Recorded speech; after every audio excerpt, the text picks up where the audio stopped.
everyone. Welcome back to the American Experiment Podcast. My name is Grace Keating. Today, I am sadly not joined by Katherine Hinderaker, my co-host, who is ill at home. Katherine, get better soon. But love to be joined by our producer, Isaac Velgersdijk, who is normally on the other side of the camera. Yes, How does very it feel? rare. It's the lights are brighter. The lights are much brighter, I must say. You fixed your hair the way you wanted. Fixed my hair. You get the drama now, I get of course. the concern. I get the concern now. We're very particular normally about how we look. And he rolls his eyes, but maybe you'll be more, maybe you'll be a little kinder now. Yes, maybe now I'll, take the thumbnail a little bit more seriously. And yeah, it feels good to be on this side. Hello, everyone. I'm usually on the other side of the camera. It's good to be with you. So glad to have you with us. We are going to kick it over in just a few minutes to Katherine Kersten and John Hinderaker, who are going to be talking about the unreal drama unfolding right now with Minnesota's radical ethnic studies standards. This has been a long, long battle, and it seems like it's kicking into another gear, maybe the final segment of this battle, and they're going to bring you up to date on everything that's going on. But before we do that, remember to like, comment, share, subscribe, turn on notifications, do all the things to help us reach more people. And we did want to talk about two kind of ridiculous news stories, frustrating, but we wanted to bring them to you rather than waiting another week. Yeah. What's our first one, Isaac? Our first one, let's go with the scandal tracker takes another tick up. Just always seems to be up on the rise. Now topping $611 million. It's unreal. Unreal. And it's so funny because we make graphics and we publicize these numbers everywhere. We've talked about putting, splashing them on billboards around Minnesota. Mm-hmm. And it literally updates so frequently. It is going up seriously every week now. You can't make graphics. You can't keep up. Because they change too quickly. They change all the time. It's so sad. I mean, it's funny, but it's genuinely disconcerting. Right. And it's crazy how no one seems to be reporting on it except Bill Glahn. Yeah. He's the only one that's really keeping track of this. I mean, he's doing it basically for fun. Yeah. Yeah. And no one else seems to care. Yeah. And it's just crazy how careless the capital has gotten with our taxpayer dollars. Yeah, that's such a good point too, because I'm going to be filing my taxes very soon, and looking at the amount of money that has gone out the door just in 6 years. This is only what we know of. First of all, there's probably more fraud that we're not even aware of. But also, this is only 6 years. I mean, that's like $100 million a year. That's what it averages out to. That's disgusting. Yeah, insane. And when you think about all of the rants that the left loves to give, especially at the Capitol, of we need more funding for our schools, we need more funding for teachers, we don't have money for roads and bridges. And then you take a look at this chart, $611 million lost to waste, fraud, and abuse in 6 years. It's just a joke. Just a joke. And I looked at, so it's just such a contrast between what's going on in our state government and at the federal level now too. Yeah. With DOGE. And so I just dove into the numbers here. DOGE has already saved taxpayers $55 billion. Billion with a B? Billion with a B. Oh my gosh. Which averages out to about $366 saved per taxpayer of their tax money. Contrast that completely the opposite here in Minnesota. Yeah. $611 lost in fraud, which averages out to $203 a taxpayer-ish lost. So it's like the government's taking $200 out of your pocket every day and just throwing it in the wind. And we don't know where it went. And it's so funny. It's it's worse than throwing it away too, because it's going to such garbage. Yes. Like the Feeding Our Future funds. People are out there buying Lamborghinis and mansions in, Prior Lake or something. Taxpayer funded. Yeah. Yes. Not only is it, being wasted, it's wasted on the most garbage items possible. Just ridiculous. We need Doge in Minnesota. Yes. Now. Yes, absolutely. This is just to get us to zero.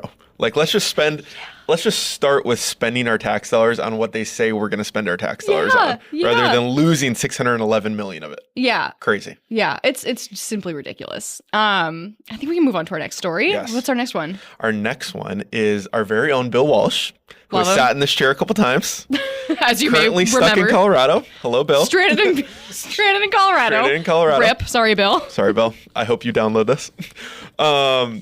Put out a recent post about all the DEI employees in Minnesota State University and colleges. Right, because before we had looked at just at the state level. In government in Minnesota, I think it was 175, right? Employees. And now we're looking at universities. Specifically universities. So, University of Minnesota, Twin Cities, Mankato, Duluth. There's 12 total. Okay. And so the total number was 139 DEI employees throughout these 12 universities, led, of course, by the University of Minnesota, Twin Cities. Yeah. Led the way with 85. 85 DEI employees throughout this university. What do they do all day? Which is just crazy. Again, taxpayer funded. Yeah. So, and I mean, I think the most surprising to me was that the University of Minnesota State Mankato had 15. And that was the next highest. Wow. I know, down in Mankato, I would not have expected, like maybe Duluth, maybe, somewhere there. Even like Rochester, like they've got some crazy stuff going on down there. Rochester, the only university was 0. Really? Yes. Ooh, that's so interesting. I know. Shout out University of Minnesota Rochester. Yeah, good job, guys. Yes, good if job. If you're watching on YouTube, I think we'll pull up the graphic that we made showing the totals for each university. It's just pathetic. It honestly is. And I did want to read one of the job titles that he included in here. This comes from the U of M Twin Cities Multicultural Center of Academic Excellence. This person will collaborate with UMN structures to provide faculty development opportunities for fostering diverse perspectives into the curriculum and adopting inclusive teaching practices. They will develop and implement a plan for identifying and engaging with strategic system-wide UMN stakeholders to increase the visibility and impact of the full MCAE faculty support services.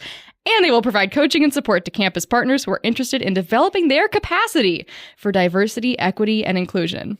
Wow. And how much money do you think this person makes? Too much. Too much. They hit all the buzzwords. They did. They really hit all the buzzwords. Yeah. They're going to be coaching. Yep. They're going to help you improve your diversity, equity, and inclusion. Yes. That's great. Always improving. And it's so ridiculous. Because again, you think about like how college tuition costs have just ballooned in the last like 15 years and how much of that is totally avoidable. And it's going to these nonsense job titles. 85 at the University of Minnesota Twin Cities. Just ridiculous. It's enraging. Yeah, totally. And again, I just go back to, as someone who's paying off student loans myself. Yeah. These, like, everyone in the universities will say, like, college is too expensive. Yeah. It's a scam. Yeah. Like, why are college prices so high now?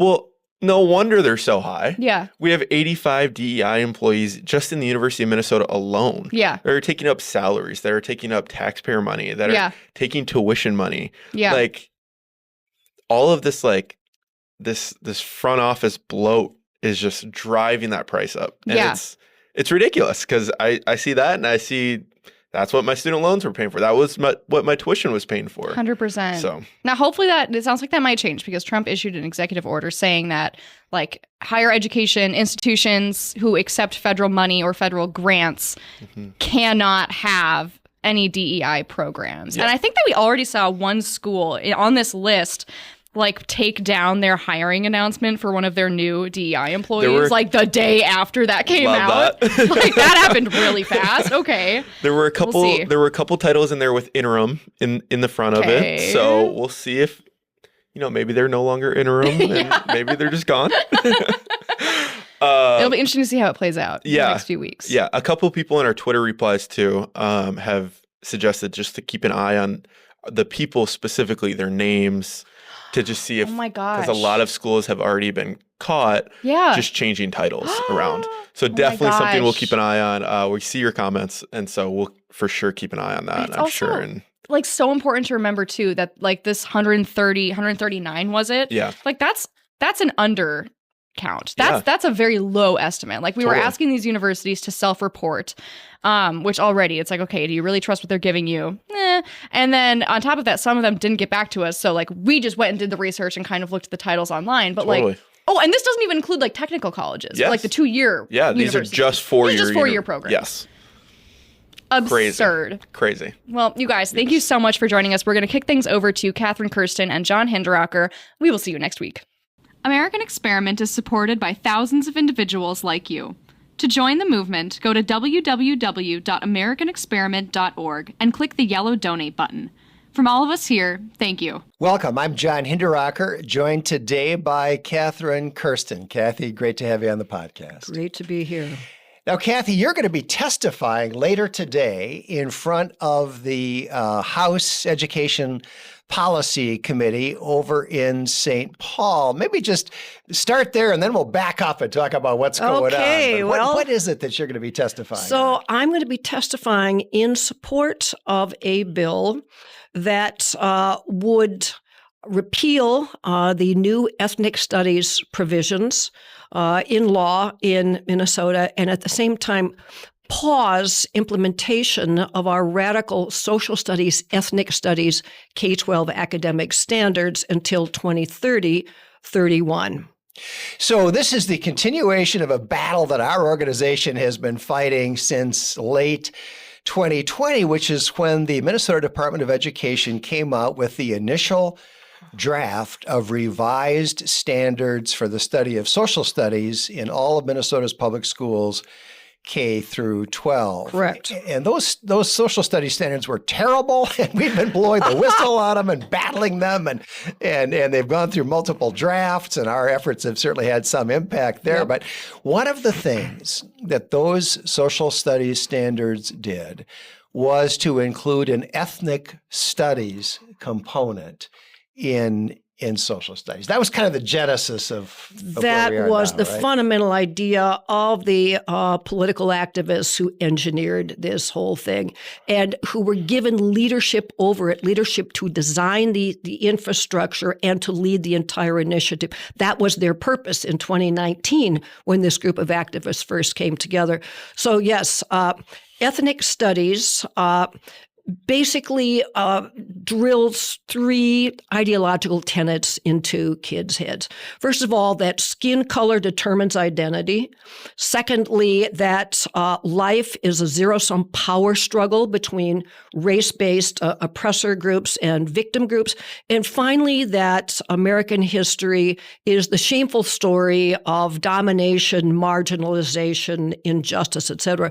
But that's kind of standard CRT stuff. It goes well beyond that because ethnic studies really centers K-12 education on organizing for resistance, political activism, essentially disrupting and dismantling our nation's fundamental institutions. And the goal is turning kids into far-left political activists. Correct. So in 2023, Minnesota's legislature, emboldened, I guess, with 2 or 3 years now of the social studies standards rattling around, passed a law mandating ethnic studies in public K through 12 education in Minnesota. And it went beyond what was in the social studies standards because it wasn't limited to social studies. Right. In fact, it basically embeds ethnic studies in academic standards for every required academic subject. So we're talking about, as these standards come due for revision, we're talking about math,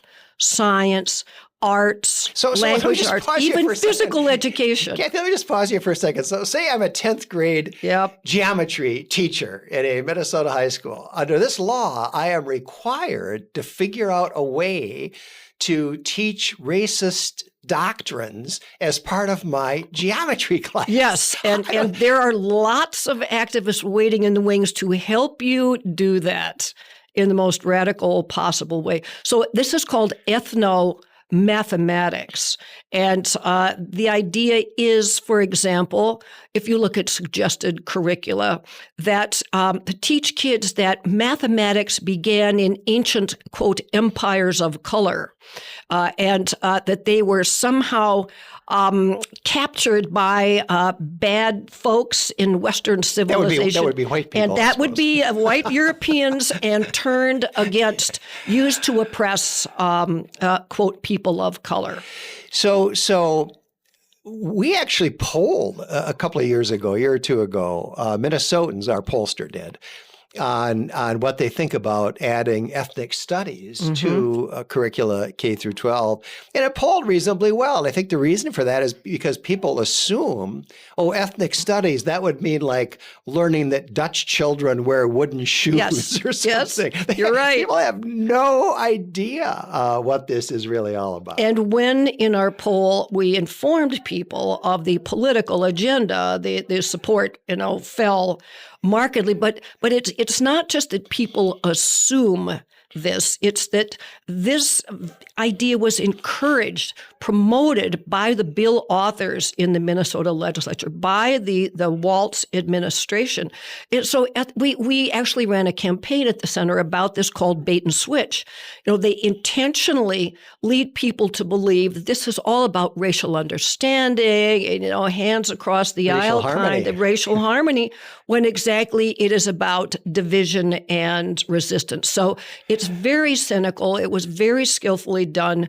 And the MDE bureaucrats laced this identitarian ideology throughout our administrative education rules. The bill authors, as I said, sold it as kind of moral, cultural awareness. The Walz administration put in place the definition of liberated ethnic studies. They knew exactly what they were doing. So let's pick up the chronological story. After this new bill was passed in 2023, requiring teaching of ethnic studies in every class, K through 12 in Minnesota, the Walz administration appointed a committee that would now implement that law by writing and publishing a framework that would tell schools exactly how they're supposed to implement this and what ethnic studies is really going to mean. Right. And so the Department of Education appointed this committee. And so who's on the committee? Well, so they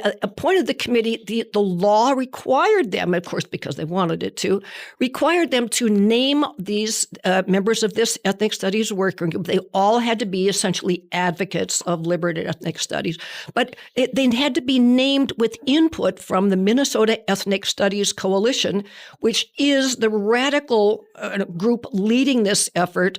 Their leader, Brian Lazinski, called in a 2022 interview for the overthrow of the U.S. government. And by the way, some of our listeners or viewers might think, that can't literally be true. Yes, the word overthrow is used repeatedly. Yes. And we published that video clip. It actually got quite a bit of attention, not just in Minnesota, but around the country. So he actually then, among other, left-wing radicals, got appointed to the committee. Not only did he get appointed to the committee, but he was named as basically one of the two primary authors of this framework. And this is after we had announced to the world who he is, what his group believes. So Tim Walz, his Department of Education, but if Walz didn't like it, it wouldn't happen. Absolutely I think it's fair right. to say that Tim Walz made these appointments. Tim Walz appointed a man who has publicly called for the overthrow of the government of the United States because the United States is a horrible, evil, racist country. Tim Walz appointed this man as leader of the group that's now going to completely rewrite education in the K through 12 public schools in Minnesota. Yes. And this group and Lazinski also believe that police should be abolished, that prison industrial system should be abolished. And these are the kinds of concepts that are, inherent in their ideology.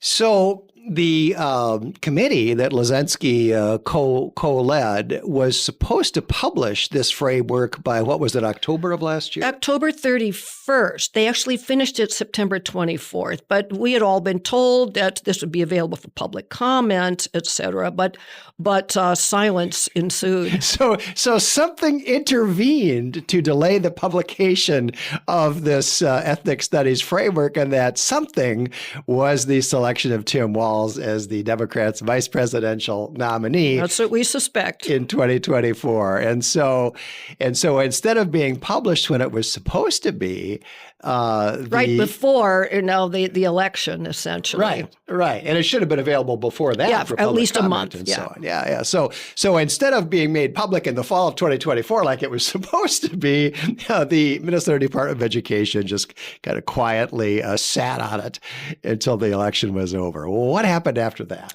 Well, so we knew that this existed, partly because our intrepid education policy fellow, Katherine Wigfall, attended the meetings of this working group. She saw what was happening. They were able to keep her out of the kind of meat of the discussion, but she knew when it was finished. She was present there. She has pictures of what they were discussing. And so we knew it was available. We asked for it politely. We were turned down. We then made a formal data practices request. We heard nothing. And eventually we were compelled to file a lawsuit to get this public document from the Minnesota Department of Education. So it was a public document and they didn't want to make it public. Correct. And let's props here to the Upper Midwest Law Center, which represented us here as they have on some other occasions. And the Department of Education had no legitimate ground to withhold this. And so we've now got it. And they are writing us a check to compensate us for our attorney's fees and our trouble in extracting this public information from a public agency of the Tim Walz administration. Yes. So what's in this document that they tried so hard to keep secret? Well, it's pretty obvious when you read this 62-page document why they wanted to keep this close to the vest. It lays out a ground plan for truly remaking our public education system. And let me just give you a few examples of the suggested curricula and teacher training recommended in this document. So I want to quote here, third graders will study, quote, solidarity movements like the Third World Liberation Front and the Delano Grape Strike. Third graders. They will study the need for organizing in a racialized society, and they will create their own original dances of resistance. This was a Black Lives Matter thing, apparently, in 2020, protest dances. So our third graders now be doing this. Sixth graders learn about Black power as resistance. This is one of my favorites. Explore George Floyd Square. Imagine getting a permission slip from your parents to have your sixth graders down there. Drive around the Twin Cities looking at, quote, murals combating racism. Ninth graders study lynchings in Duluth in 1920. And I think this points up the fact that this framework, 62 pages, portrays Minnesota as Alabama in the 1930s. In these 62 pages, there isn't one mention of America's civil rights laws, and that is intentional. And I want to go back in time because this framework starts in kindergarten, right? So one of the things that kindergartners are supposed to do under this framework is partner with a local indigenous organization to map the indigenous community pre and post colonialism. Yes, thank you, John. That's right. And they're supposed to use a book called My Powerful Hair, which is about the power of Native American children's hair. Apparently, the fact that it was cut in boarding schools back in the day, and then these folks want to compare Black people's dreadlocks with powerful Native American hair and present this to 5-year-olds. Yeah, well, I went to high school in the mid-1960s, and hair was an issue then too.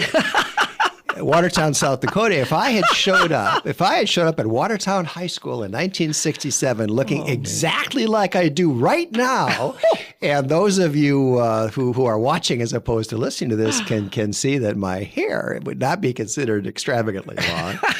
If I had showed up at Watertown High School in 1967 looking exactly like I do right now, I would not have been allowed in the door. They would have told me to come back when I'd gotten a haircut. You were oppressed. And now you know. So the hair oppression is not necessarily. Well, let me just mention, though, about teachers. The professional development required or recommended in this framework is cult-like for teachers. It basically, as a condition of employment, requires teachers to conform their personal identity and their beliefs to ethnic studies ideology. So there's this elaborate teacher self-assessments in which, mea culpa. I mean, I've got a couple quotes here. Let's see. They pose questions like the following. How do I decenter my voice in the classroom and place students' community voices at the front? How am I disrupting the binary between teacher and students and working to co-construct knowledge with students in my class? All of these left-wing buzzwords. I mean, it would be funny if they weren't destroying our children's education. So, Kathy, we've been talking about what's in the framework that the Department of Education, that we had to drag out of the Minnesota Department of Education because they were trying to keep it under wraps. And along with the framework, they gave us a memo. Yes. And what is the memo say? Well, they gave us a memo, and the memo says that the Department of Education does not plan to adopt this framework in its current form because it doesn't align with the K-12 social studies standards. Of course, it does align. Well, didn't they say that it wasn't consistent, didn't align with the bill that was passed in 2023 under which the framework is being promulgated? It's very vague, but it specifically mentions the social studies standards, and it kind of purports to take to task these members of the working group that created it, when of course they were doing precisely what they were appointed to do. If you go back and look at and this was a bait and switch. We wrote about this extensively at the time. You go back and look at the statute. Well, Brian Lozensky and his fellow insurrectionists, they have implemented the statute perfectly. This is exactly what Tim Walz and the Democrat House and the Democrat Senate in Minnesota wrote into law. And now when the committee they appointed, we didn't appoint this committee. They did. They passed the law. They appointed the committee. The committee came up with a so-called framework that is perfectly consistent with the instructions they had. I think and we're guessing, but that they, in the current political climate, they viewed this unvarnished statement of liberated ethnic studies ideology as a political liability. We're guessing that they want to distance themselves from this, but they clearly intended this from the beginning, and they intended it to do it at a time when more than half of Minnesota public school students cannot read or do math at grade level. Yeah, let's repeat that. More than half of all the K through 12 public school students in the state of Minnesota. We're not talking about minorities here, inner city schools. Right. We're talking about all the kids in the state of Minnesota. More than half of them can't read at grade level, and more than half of them can't do math at grade level. And this whole movement explicitly calls for less focus on content. Very much less so. focus on content and more focus on turning kids into activists. And let's bear in mind that third grade is the critical year for reading instruction. What do they say? If you can't read by at grade level by third grade, basically you're probably not going to be able to read as a literate person going forward. Right? So what are those kids doing in third grade? Designing their own protest dances. Yeah, I mean, it's unbelievable. Okay, so here we are. The Tim Walz administration has kind of repudiated the framework that the insurrectionists came up with pursuant to the statute that they passed. But now something new has happened. We had the 2024 election. The Trump administration has taken office. And let's talk about that. The Trump administration has sent a letter to the departments of education in all 50 states. Correct. Yes, basically saying that they have to get rid of their discriminatory DEI type curricula and programs basically within 2 weeks of the date of that letter, or be at risk of losing their federal funding.